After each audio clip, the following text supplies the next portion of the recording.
اللہ الرحمن الرحیم۔ شروع اللہ کے نام سے جو بڑا مہربان نہایت رحم والا ہے۔ عزیز طلبہ، السلام علیکم۔ آج کے لیکچر میں بھی ہم حصہ غزل کی طرف چلیں گے اور اپنے نصاب کی دوسری غزل پڑھیں گے۔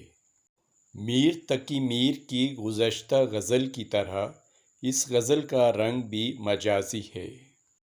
یہ غزلیں جس دور سے تعلق رکھتی ہیں اس دور میں خوبصورت خواتین پر غزلیں کہی جاتی تھیں۔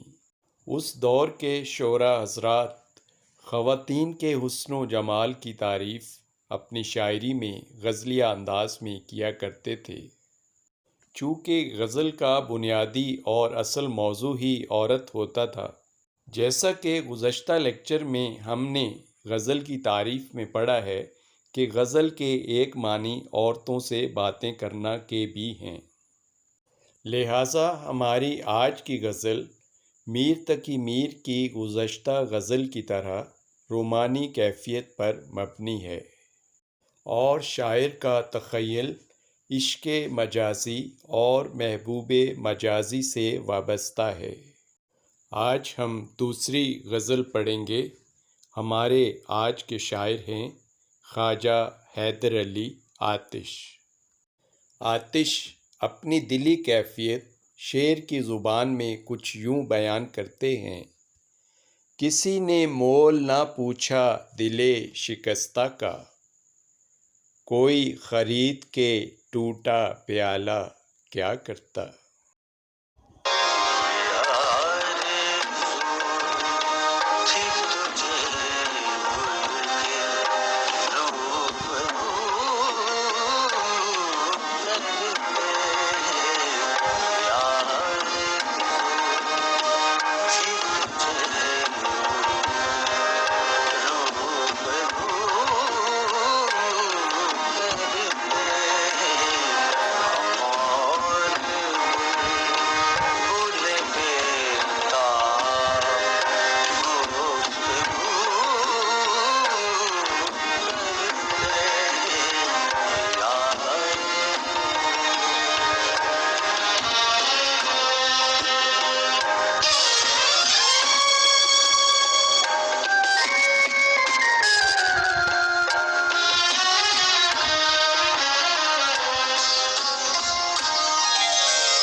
عزیز طلبہ، یہ تھا شاعر خواجہ حیدر علی آتش اور ان کی شاعری کا مختصر سا جنرل تعارف۔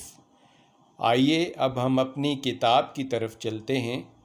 پہلے ہم شاعر کا تعارف پڑھیں گے اور اس کے بعد ان کی غزل۔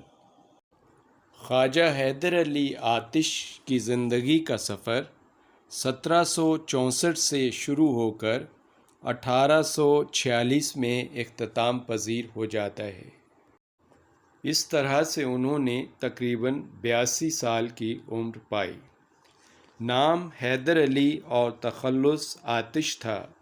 آپ فیض آباد لکھنؤ میں پیدا ہوئے۔ ان کے والد کا نام خواجہ علی بخش تھا، جو دلی کے ایک معزز خاندان سے تعلق رکھتے تھے۔ شجاع الدولہ کے عہد میں دلی چھوڑ کر فیض آباد آ گئے تھے۔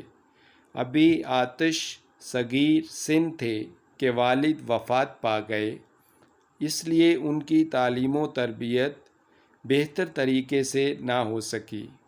آتش نے نواب مرزا تقی خاں کی ملازمت اختیار کر لی، ان کے ساتھ لکھنؤ آ گئے۔ شاعری میں مصفی کی شاگردی اختیار کی۔ آپ کے اپنے ہم عصر شاعر امام بخش ناسخ سے کئی ادبی معرکے ہوئے۔ آپ قلندرانہ مزاج کے حامل تھے، اس لیے کسی دربار سے وابستہ نہیں ہوئے۔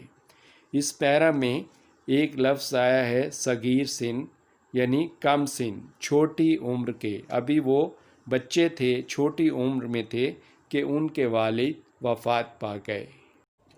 آتش غزل گو شاعر تھے۔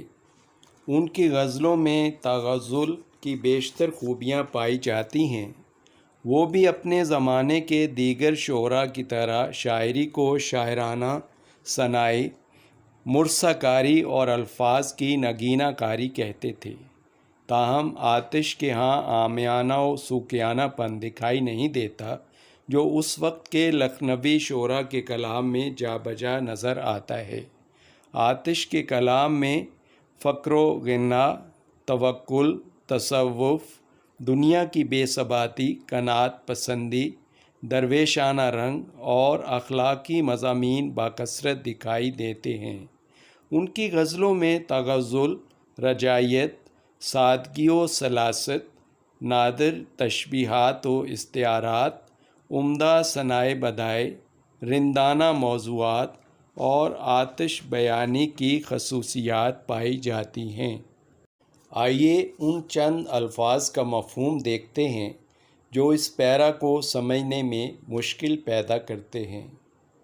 پہلی سطر میں دیکھیے، ان کی غزلوں میں تغزل کی بیشتر خوبیاں پائی جاتی ہیں، یعنی ان کی غزلوں میں عشقیہ مضامین بیان کرنے کی تمام تر خوبیاں موجود ہوتی ہیں۔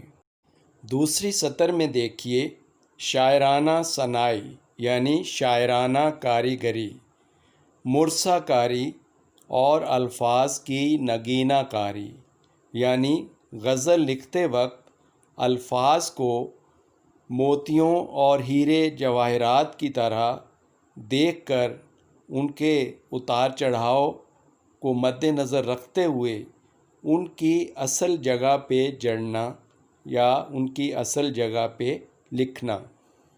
دوسری سطر کے آخر میں دیکھیے، آتش کے ہاں عامیانہ و سوکیانہ پن دکھائی نہیں دیتا، جو اس وقت کے لکھنوی شعراء کے کلام میں جا بجا نظر آتا ہے۔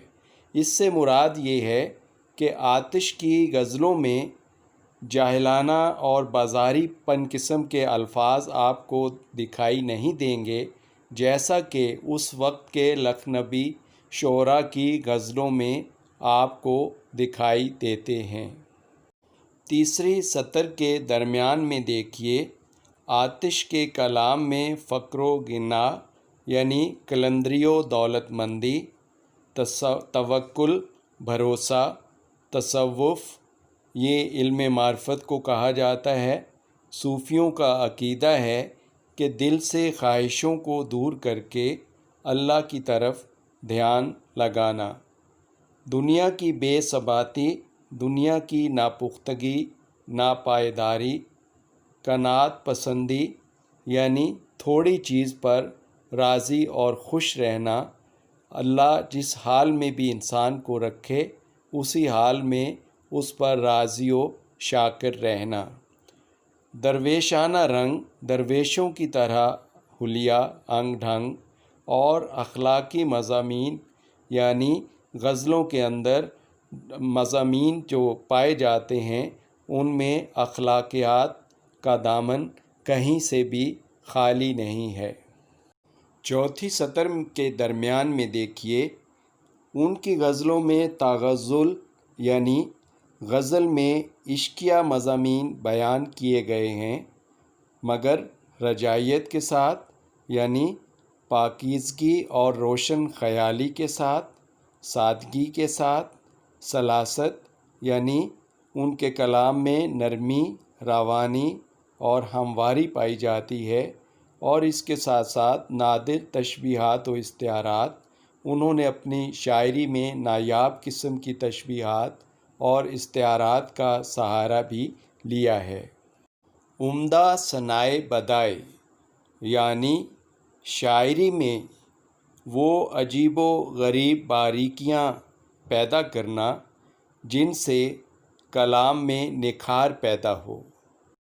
رندانہ موضوعات یعنی عشقیہ موضوعات، عاشقانہ موضوعات یا شرابیوں کی طرز کے موضوعات یا صوفیانہ موضوعات اور آتش بیانی کی خصوصیات پائی جاتی ہیں، یعنی ان کی شاعری میں شعلہ بیانی پائی جاتی ہے۔ ان کی شاعری میں پائے جانے والے الفاظ بھڑکیلے قسم کے ہوتے ہیں۔ آتش کی تصانیف میں ان کا کلیات ہی اہم ہے، جس میں ان کا وہ سارا کلام شامل ہے جو مختلف اصناف سخن کی صورت میں موجود ہے۔ تعارف سے چند معروضی سوالات آپ کے پرچے میں پوچھے جا سکتے ہیں۔ مثلاً، والد کی وفات کے بعد آتش نے کس نواب کی ملازمت اختیار کی؟ جواب ہوگا نواب مرزا تقی خان۔ شاعری میں آتش نے کس شاعر کی شاگردی اختیار کی؟ جواب ہوگا مصفی۔ اپنے ہم عصر کس شاعر سے آتش کے کئی ادبی معرکے ہوئے؟ جواب ہوگا امام بخش ناسخ۔ خواجہ حیدر علی آتش کس قسم کے مزاج کے حامل تھے؟ جواب ہوگا قلندرانہ۔ آئیے اب خواجہ حیدر علی آتش کی غزل کے مقاصد تدریس پڑھتے ہیں۔ نمبر 1، آتش کے عہد تک اردو غزل کے ارتقاء سے طلباء کو آگاہ کرنا۔ نمبر 2، طلباء کو آتش اور ان کے انداز بیان سے متعارف کرانا۔ نمبر 3، طلباء کو اردو غزل کے مضامین اور موضوعات سے روشناس کرانا۔ غزل پڑھنے سے پہلے آئیے ہم اس کتاب کے فرہنگ میں چلتے ہیں، جہاں سے ہم ان مشکل الفاظ کے معنی کو دیکھیں گے جو غزل پڑھنے اور سمجھنے میں ہمارے لیے رکاوٹ پیدا کر سکتے ہیں۔ اشکوں، آنسوؤں، رخ، چہرہ، زنخدان، ٹھوڑی، کشت سخن، شاعری کی کھیتی، وصف دندان یار، محبوب کے دانتوں کی خوبی۔ عزیز طلباء، اب ہم پوری غزل کو ایک ہی نشست میں پڑھیں گے، اس کے بعد ایک ایک کر کے تمام اشعار کی تشریح کریں گے۔ رخ و زلف پر جان کھویا کیا، اندھیرے اجالے میں رویا کیا، ہمیشہ لکھے وصف دندان یار، قلم اپنا موتی پرویا کیا۔ کہوں کیا ہوئی عمر کیوں کر بسر، میں جاگا کیا بخت سویا کیا، رہی سبز بے فکرے کشتے سخن، نہ جوتا کیا میں نہ بویا کیا، براہمن کو باتوں کی حسرت رہی، خدا نے بتوں کو نہ گویا کیا، مزہ غم کے کھانے کا جس کو پڑا، وہ اشکوں سے ہاتھ اپنا دھویا کیا، زنخداں سے آتش محبت رہی، کنویں میں مجھے دل ڈبویا کیا۔ عزیز طلباء، آئیے اب ہر ایک شعر کی الگ الگ تشریح کرتے ہیں۔ رخو زلف پر جان کھویا کیا، اندھیرے اجالے میں رویا کیا۔ شاعر خواجہ حیدر علی آتش۔ یہ شعر آتش کی غزل کا مطلع ہے۔ شعر کی زبان نہایت سادہ اور الفاظ کا انتخاب بہت اعلیٰ ہے۔ شاعر خود کلامی کے ساتھ ساتھ احباب سے بھی مخاطب ہے۔ شاعر پشیمانی کے عالم میں دکھائی دیتا ہے، اس پر پچھتاوے کی کیفیت طاری ہے۔ شاعر اپنے عشق و محبت کی داستان کا انجام بیان کر رہا ہے۔ شاعر کے مطابق وہ محبوب مجازی کے خوبصورت چہرے اور زلفوں کا شیدائی تھا، مگر اس کا صلہ محبوب کی بے وفائی اور بے توجہی کی صورت میں ملا۔ اسی وجہ سے اب دن رات کا رونا اس کا مقدر ٹھہرا۔ اب رات دن اس کی آنکھیں محبوب کی جدائی میں آنسوؤں سے تر رہتی ہیں۔ ہمیشہ لکھے وصف دندان یار، قلم اپنا موتی پرویا کیا۔ تشریح: یہ شعر آتش کی غزل سے لیا گیا ہے۔ شعر کی زبان نہایت سادہ اور الفاظ کا انتخاب بہت اعلیٰ ہے۔ شاعر خود کلامی کے ساتھ ساتھ احباب سے بھی مخاطب ہے۔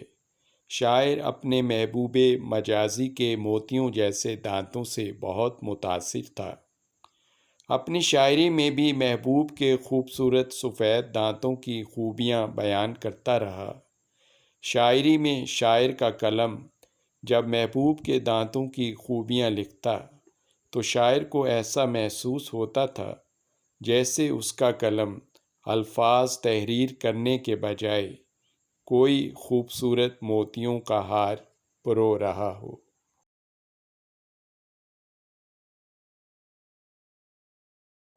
کہوں کیا ہوئی عمر کیوں کر بسر، میں جاگا کیا بخت سویا کیا۔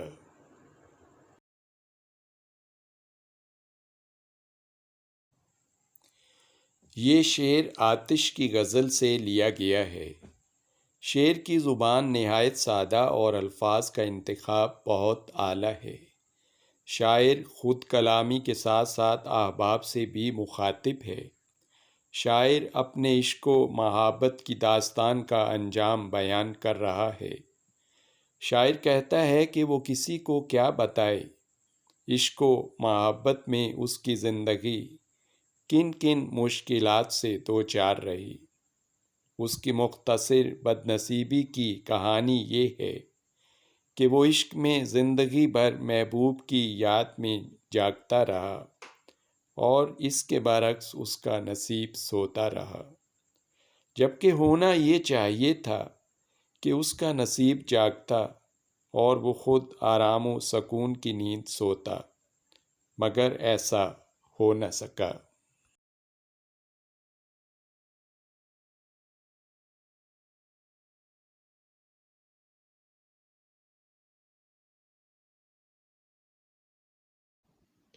رہی سبز بے فکرے کشتے سخن، نہ جوتا کیا میں نہ بویا کیا۔ یہ شعر آتش کی غزل سے لیا گیا ہے۔ شعر کی زبان نہایت سادہ اور الفاظ کا انتخاب بہت اعلیٰ ہے۔ شاعر خود کلامی کے ساتھ ساتھ احباب سے بھی مخاطب ہے۔ شاعر کے مطابق عشق و محبت میں اگر اسے کچھ حاصل ہوا تو وہ یہ شاعری ہے، جو کسی ہرے بھرے کھیت کی طرح ہمیشہ سرسبز و شاداب رہی۔ یعنی شاعری کا سلسلہ بغیر کسی وقفے کے ہمیشہ جاری و ساری رہا۔ شاعر کو شاعری کرنے کے لیے کبھی بھی بہت زیادہ محنت نہیں کرنا پڑی، جیسا کہ کسان اپنے کھیت کو ہرا بھرا رکھنے کے لیے محنت سے ہل چلاتا اور بیج بوتا ہے۔ شاعری خود بخود نازل ہوتی رہی۔ براہمن کو باتوں کی حسرت رہی، خدا نے بتوں کو نہ گویا کیا۔ یہ شعر آتش کی غزل سے لیا گیا ہے۔ شعر کی زبان نہایت سادہ اور الفاظ کا انتخاب بہت اعلیٰ ہے۔ شاعر خود کلامی کے ساتھ ساتھ احباب سے بھی مخاطب ہے۔ شاعر محبوب مجازی کی طرف سے مسلسل خاموشی اختیار کرنے پر عاجز دکھائی دیتا ہے۔ شاعر نے استعاروں کا استعمال کرتے ہوئے اپنے آپ کو برہمن اور محبوب کو بت قرار دیا ہے۔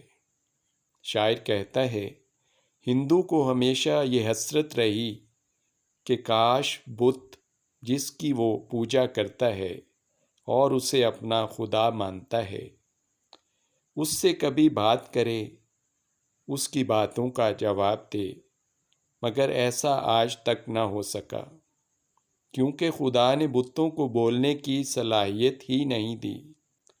ایسے ہی شاعر کے محبوب کو بھی خدا نے شاید اس سے بات کرنے کی توفیق نہیں دی۔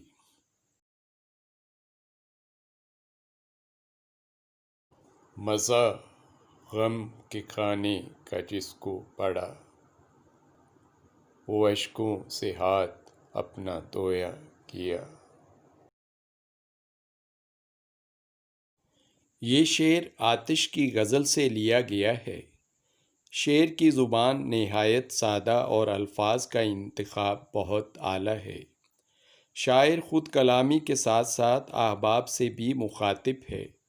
شاعر عشق و محبت میں غم کا فلسفہ بیان کر رہا ہے۔ شاعر کے مطابق عشق میں جس کو بھی غم سے لذت لینے کی عادت پڑ جائے، اسے پھر پانی سے اپنے ہاتھ دھونے کی نوبت پیش نہیں آتی، کیونکہ غم عشق میں دن رات اس کی آنکھوں سے آنسو جاری و ساری رہتے ہیں۔ ایسے میں اس کے ہاتھ آنسو صاف کرتے کرتے ہی دھل جاتے ہیں۔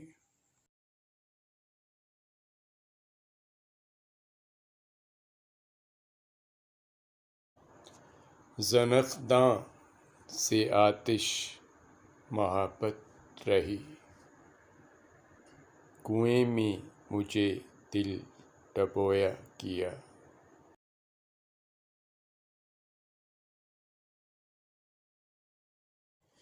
یہ شعر آتش کی غزل کا مقطع ہے۔ شعر کی زبان نہایت سادہ اور الفاظ کا انتخاب بہت اعلیٰ ہے۔ اس میں شاعر کی خود کلامی پائی جاتی ہے اور وہ محبت میں اپنے گرفتار ہونے کی وجہ بیان کر رہا ہے۔ شاعر کو اپنے محبوب مجازی کی ٹھوڑی کا خم بہت پسند تھا۔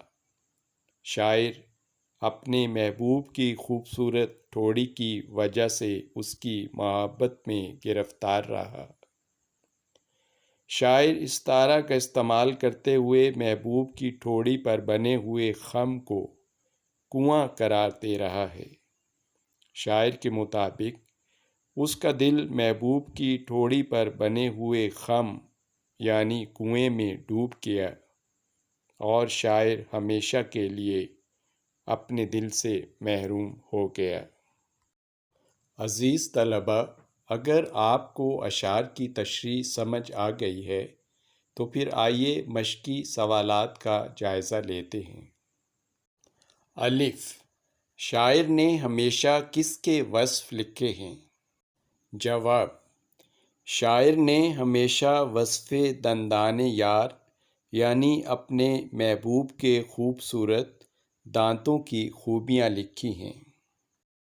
ب، شاعر کی عمر کیسے بسر ہوئی؟ شاعر کے مطابق اس کی عمر کچھ اس طرح سے بسر ہوئی کہ وہ خود محبوب کے غم میں زندگی بھر جاگتا رہا اور اس کے برعکس اس کا نصیب ہمیشہ سویا رہا، جبکہ اس کے نصیب کو کبھی تو جاگنا چاہیے تھا۔ شاعر نے اپنی کشت سخن کے بارے میں کیا کہا ہے؟ شاعر نے اپنی کشت سخن کے بارے میں کہا ہے کہ وہ ہمیشہ ایک کسان کے کھیت کی طرح سرسبز و شاداب رہی۔ فرق صرف اتنا ہے کہ کسان کو اپنا کھیت ہرا بھرا رکھنے کے لیے سخت محنت کے ساتھ ساتھ اس میں ہل چلانا اور بیج بونا پڑتا ہے، جبکہ شاعر کو اپنی شاعری کا کھیت ہرا بھرا رکھنے کے لیے کسان کی طرح سخت محنت نہیں کرنی پڑی، وہ خود بخود نازل ہوتی رہی۔ دال، برہمن کو کس بات کی حسرت رہی؟ برہمن کو ہمیشہ اس بات کی حسرت رہی کہ جس بت کی وہ بچپن سے پوجا کر رہا ہے وہ کبھی اس سے ہم کلام نہیں ہوا، کاش وہ کبھی اس سے بات کرتا، اس کے سوالوں کا جواب دیتا۔ ہے، شاعر کا قلم کیا کام کرتا ہے؟ شاعر کے مطابق شاعری کے دوران اس کا قلم جب اس کے محبوب کی خوبیاں لکھتا ہے تو شاعر کو ایسا محسوس ہوتا ہے جیسے اس کا قلم الفاظ کے بجائے کاغذ پر موتی پرو رہا ہو، یعنی اس کے الفاظ موتیوں کی طرح قیمتی اور خوبصورت ہوتے ہیں۔ سوال نمبر 2 اور سوال نمبر 3 آپ کے پرچے کی ترتیب سے تعلق نہیں رکھتا، لہٰذا اسے حذف کر دیجیے۔ سوال نمبر 4 کا جواب آپ شعر کی تشریح میں دیکھ سکتے ہیں۔ سوال نمبر 5 اعراب کی مدد سے تلفظ دیکھ لیجیے۔ وصف، قلم، عمر، بخت، کشت سخن، برہمن، زنخداں۔ سوال نمبر 6 معنی لکھنا نہیں آتے، صرف جملے بنانے ہیں اور جملے اب آپ بنا سکتے ہیں۔ سوال نمبر 7 درج ذیل الفاظ کے متضاد لکھیں، بہت آسان ہیں: اندھیرا، اجالا، جاگنا، سونا، غم، خوشی، آگ، پانی۔ سوال نمبر 8 درج ذیل مرکبات کے نام لکھیں، ان میں سے پہلا مرکب عطفی اور آخری 2 مرکب اضافی ہیں۔ سوال نمبر 9 میں پوچھے گئے سوالات کے جوابات اب آپ بخوبی اور بآسانی خود دے سکتے ہیں۔ سوال نمبر 10 5ویں شعر میں شاعر نے کیا استعارہ استعمال کیا ہے؟ آتش کی غزل کے 5ویں شعر میں شاعر نے 2 استعارے استعمال کیے ہیں، برہمن اور بت، یعنی شاعر نے خود کو برہمن اور اپنے محبوب مجازی کو بت کہا ہے۔ نوٹ: استعارہ اور تشبیہ کی تعریف پر حمد کے لیکچر میں تفصیل سے بحث ہو چکی ہے اور لکھائی بھی جا چکی ہے، دوبارہ سے کرنے کی ضرورت نہیں۔ اس کے ساتھ ہی آج کے لیکچر کا اختتام ہوا چاہتا ہے۔ عزیز طلباء، میں آپ سے اجازت چاہوں گا اس دعا کے ساتھ کہ اللہ پاک ہم سب کو عشق حقیقی میں مبتلا ہونے کی توفیق عطا فرمائے، اور جہاں تک تعلق ہے عشق مجازی کا، اللہ پاک ہمیں اپنے پیارے محبوب خاتم النبیین محمد صلی اللہ علیہ وآلہ وسلم کا سچا شیدائی بنائے، آمین۔